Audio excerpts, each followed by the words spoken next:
আসসালামু আলাইকুম। আশা করি সকলে ভালো আছেন।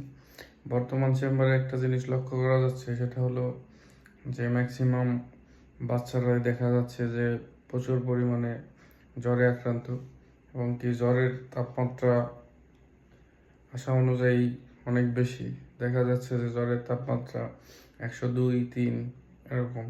সাধারণত দেখতে পাই যে জ্বর হলেও তাপমাত্রা এতটা বেশি হয় না, বর্তমান খুবই বেশি।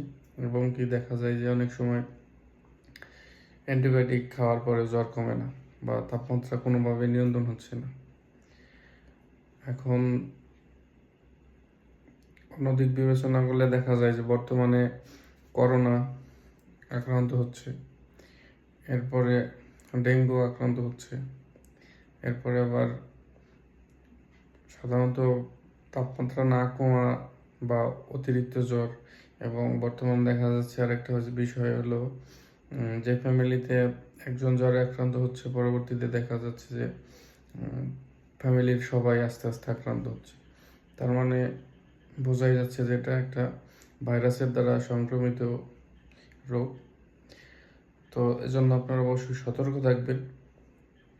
জ্বর আসলে অ্যান্টিবায়োটিক শুরু করবেন না, অবশ্যই ডাক্তারের পরামর্শ নেবেন। ধন্যবাদ।